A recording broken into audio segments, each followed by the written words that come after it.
সদায় কলেজলৈ অহা যোৱা কৰোঁ। মই ডুমডুমাৰ বীৰ ৰাঘৱমোহন গভৰ্ণমেণ্ট মডেল কলেজৰ প্ৰিন্সিপাল হয়।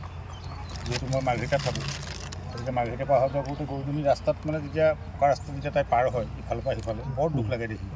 তেতিয়া মই ভাবিলোঁ কি যে কি কৰা যায়, এইটো প্ৰায় 2 মাহমানৰ আগৰ কথা। তো সেইমতে যোগাযোগ কৰা হ'ল। যোগাযোগ কৰাৰ পাছতে দিল্লী এটা পাৰ্টিৰ লগত আমাৰ যোগাযোগ হৈছিল। তেওঁলোকে প্ৰাইচটো বহুত বেছি ক'লে মানে। তাৰপিছতে আমাৰ গুৱাহাটী এটা পাৰ্টিৰ লগত যোগাযোগ হ'ল। আল্টিমেটলি তেওঁলোকেও আমাক ক'লে যে আমি চাবলৈ যাব লাগিব আগতে। আজি 15 দিনমানৰ আগতে তেওঁলোক আহিলে। 15 দিন নাই হোৱা নেকি ন? এসপ্তাহতকৈ অলপ বেছি হ'ল। এসপ্তাহতকৈ বেছি হ'ল। এসপ্তাহতকৈ বেছি হ'ল।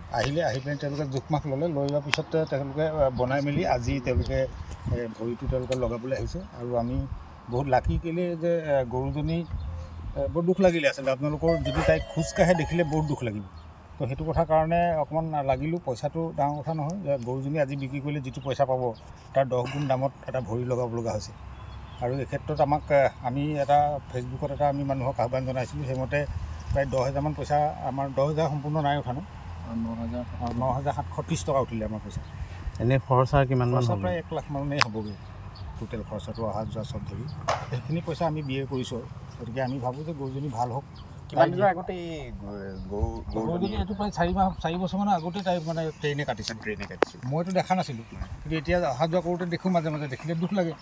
তাৰপিছত মই এদিন আমাৰ পল্লৱ শৰ্মা, তাৰ লগতো মই যোগাযোগ কৰিছোঁ। তাক কৈছোঁ যে ছাৰ আপুনি অকণমান লাগক, পাৰিলে আমি চবেই কি পাৰোঁ সহায় কৰিম আৰু। তো সেইমতে তাৰ লগত যোগাযোগ আছিলে। তো আমাৰ অংশুমান গগৈ সিও আছে, আমাৰ এইপিনে ঋষিকেশ বৰুৱা আছে। তো সিহঁতি মোক সকলোৱে সহায় কৰিছে।